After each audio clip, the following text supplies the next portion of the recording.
여러분들 대단히 반갑습니다. 최우주라고 합니다. 일단은 제가 마스크를 원래 철두철미하게 쓰는데 지금 동영상 촬영이다 보니까 좀 마스크를 이렇게 내리도록 하겠습니다. 저는 일종의 좀 편하게 요 네 가지에 대해서 질문을 좀 답변을 하도록 하겠습니다. 영화 입시 뻔한 이야기 다 집어치우고 어떻게 해야 합격하는가? 어떻게 해야 합격하는가? 똑똑해야 합격합니다. 근데 이 똑똑한 게 어떻게 똑똑하냐면 일종의 영화 이야기 구성 능력이 있어야 한다는 거죠.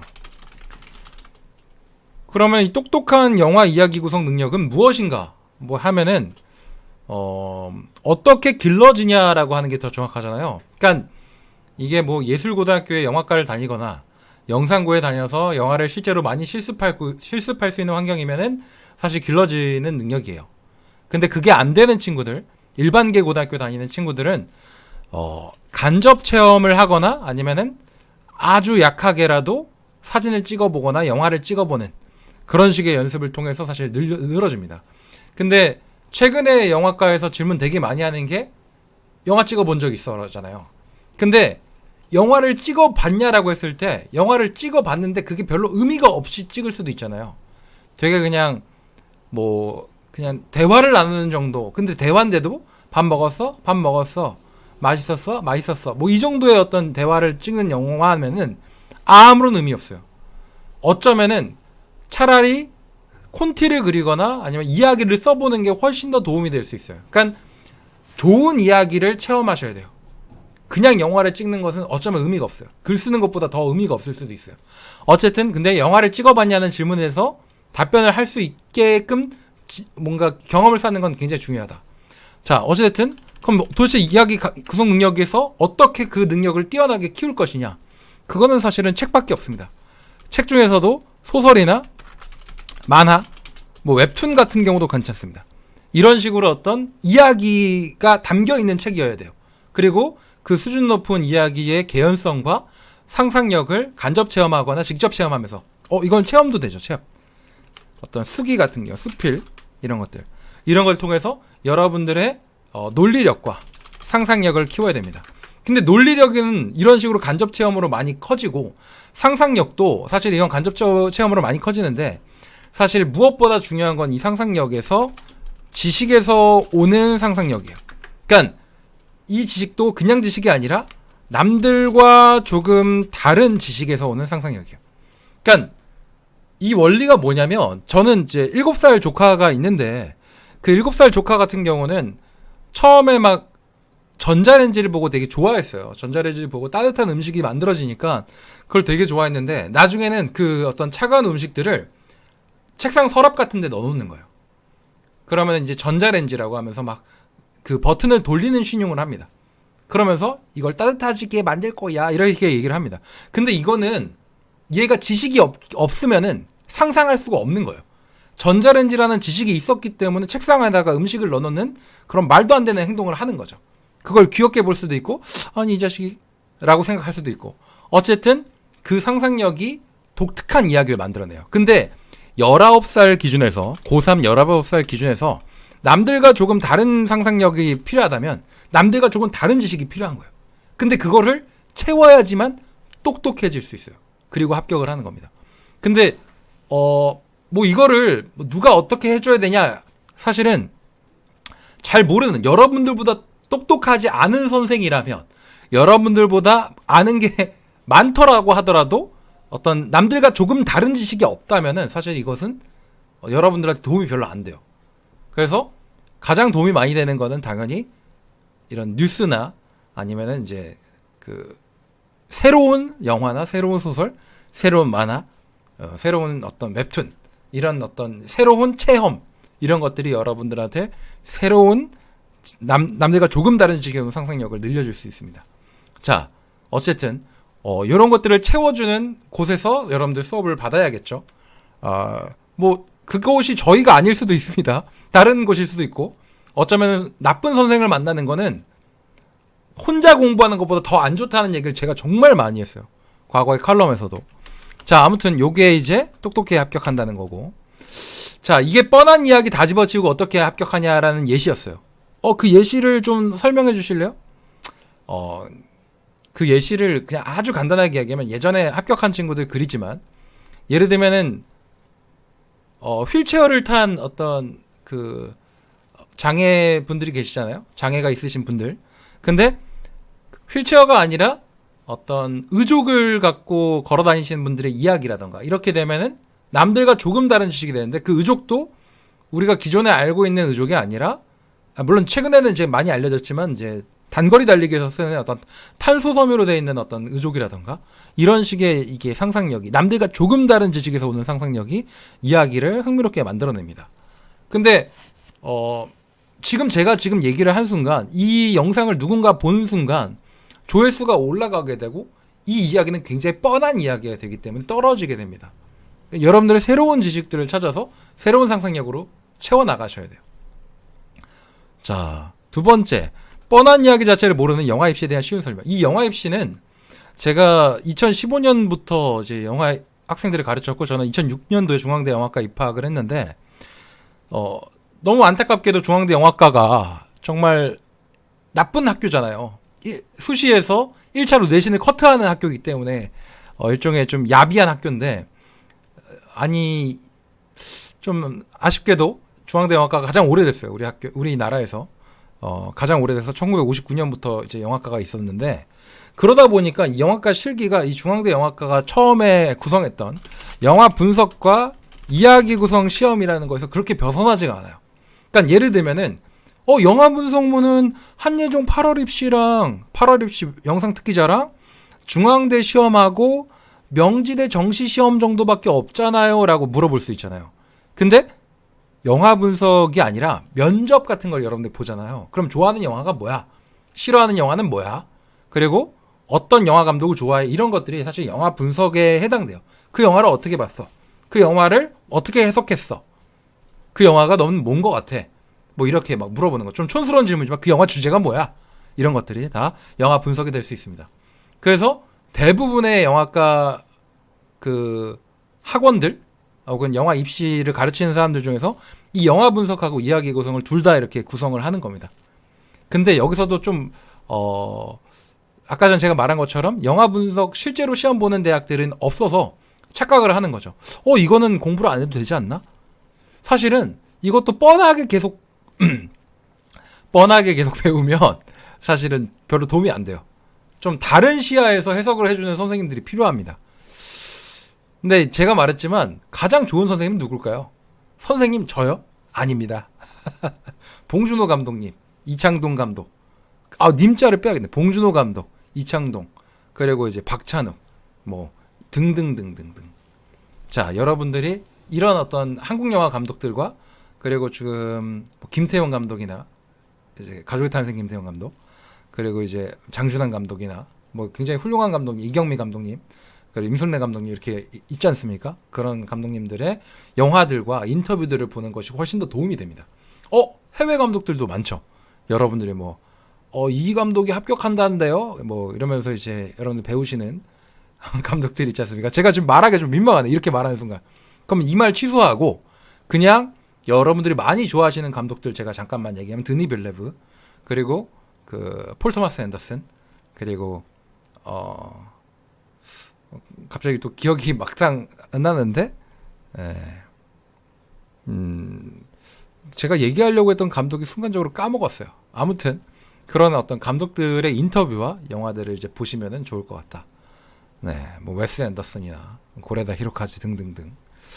자, 어쨌든 선생님 근데 제가 이제 수시 시험을 치러 보니까 좀 영화 감독도 특이한 감독을 알아야 되던데요.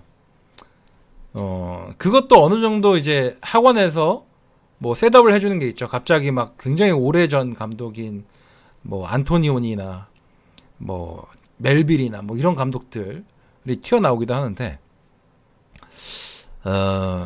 그거에 대해서는 좀 위험합니다. 그러니까 결과적으로는 좀 고민을 많이 하셔서 정말로 학생이 좋아하는 감독인지 그 영화 이야기에 흠뻑 빠져들 수 있는지 이런 것들을 좀 점검을 많이 하신 다음에 선택을 하시는 게 도움이 많이 될 것 같습니다.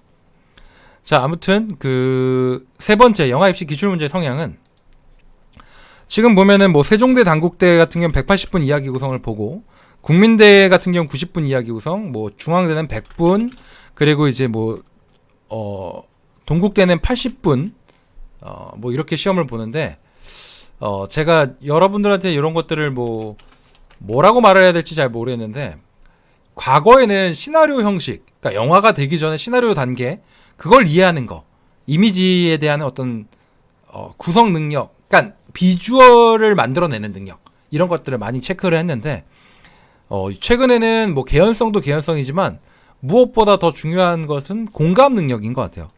여러분들 지금 2020학번 문제였던 중앙대학교 문제랑 한예종 2차 문제가 전부 다 어떤 측은지심이나 공감 능력에 대한 이야기를 하고 있기 때문에 공감 능력은 사실은 이것도 지능하고 되게 많이 연결되는데 지능이 높아야지만 상대방의 처지를 이해하게 되거든요. 내가 6명이랑 같이 있는데 6명의 처지를 빠바바바바박 이해하는 것은 지능이 좀 필요해요. 근데 여러분들한테 그럼 지능은 타고나야 되는 건가요?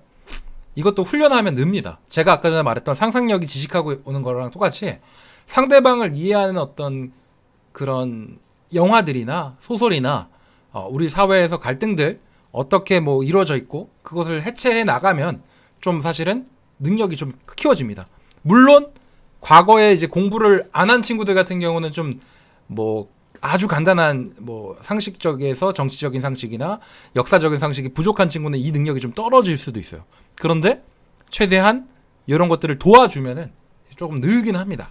아무튼 기출문제 성향은 그 공감 능력을 체크하는 방식으로 이제 뭔가 다방면의 지능을 검사하는 그런 느낌이 있어요. 그럼 저에 대해서 사실 뭐 지능에 대해서 물어볼 수 있잖아요. 저는 지능이 굉장히 높은 편이에요. 근데 제가 고등학교 때 내신은 꼴등이었다는 거. 그래서 뭐 맨날 책이나 소설이나 영화나 만화나 보고 있던 그런 학생이었어요. 근데 이제 저도 그런 어떤 간접 경험이 없었다면 사실은 지금의 어떤 문장력이나 아니면 논리력, 이런 개연성, 어떤 상상력 이런 것들이 굉장히 부족했을 겁니다. 저는 굉장히 빠른 속도로 학생들의 글을 피드백한 다음에 되게 이야기를 최상위 대안을 주는 편이거든요. 물론 다른 선생님들도 다 그렇겠지만 저는 그게 굉장히 빠른 편이에요. 근데 그것은 뭐 제가 공상을 하는 걸 좋아하고 상상하는 걸 좋아해서 그런 걸 수도 있고 호기심이 좀 많습니다. 그래서 그런 걸 수도 있어요. 아무튼 이 기출문제 성향에 대해서 약간 말씀해 드리자면 그런 방식으로 지금 흘러가고 있다. 물론 이미지가 중요하죠. 이미지, 어떤 영화적인 화면. 그러니까 예시를 들면은 이런 거예요. 여러분들이 이제 글을 쓸 때 막 내면 묘사를 한단 말이죠. 뭐 이거 사실 아까 상담했던 친구가 했던 어떤 문장 중에 하나인데 제가 그걸 좀 변형시킨다면은 뭐 차가운 북엇국을 그러니까 김이 폴폴 나는 북엇국을 먹었는데 차가웠다라는 어떤 문장을 쓴 거예요. 근데 이 문장은 약간 완전 소설식으로 내면 묘사가 들어갔지 않습니까? 근데 이거를 이미지적으로 해석을 할 수 있게 하려면은 예를 들면은 배우가 차가워 라고 하면서 주변에서 김이 폴폴 나는데 왜 그래? 약간 요렇게 해야 되는 거죠. 근데 이거는 너무 촌스럽잖아요. 이건 너무 촌스러우니까 약간 차갑다는 듯이 김이 폴폴 나서 따뜻하게 감싸지다가 갑자기 순간적으로 논란적으로 확 지고, 그리고 뭔가 자기가 이렇게 막 따뜻한 곳에 막 이렇게 손가락을 대는 느낌?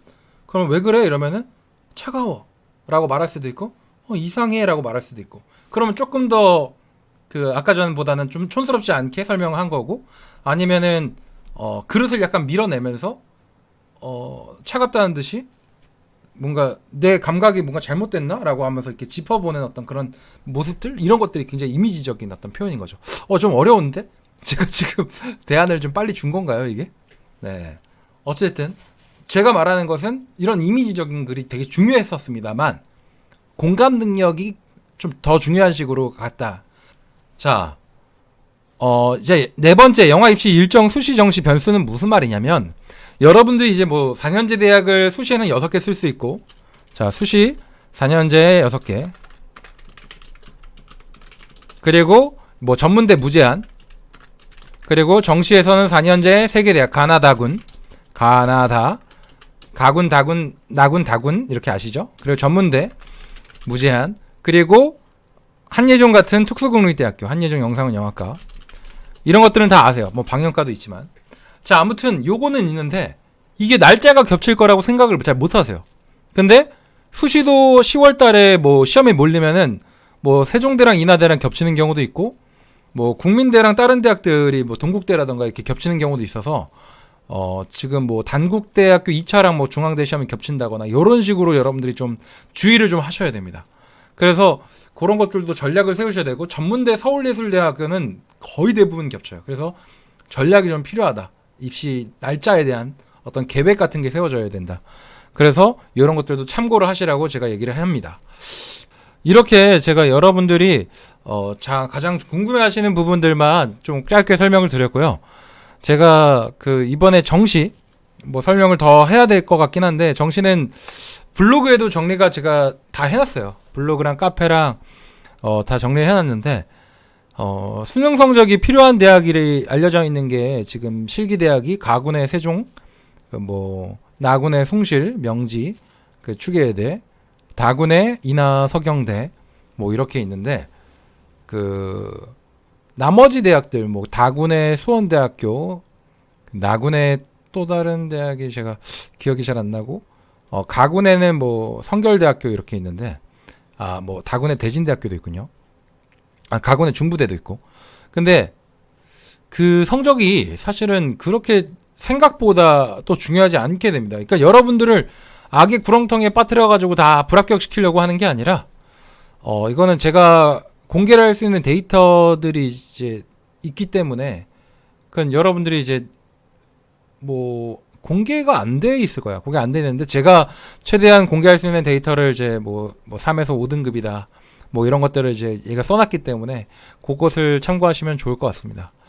그리고 뭐 틀릴 수도 있는데 학생들이 조금 더 낮은 성적으로 합격을 했는데 들어가서 자기 입으로 자기 성적을 높이고 있어서 그렇습니다.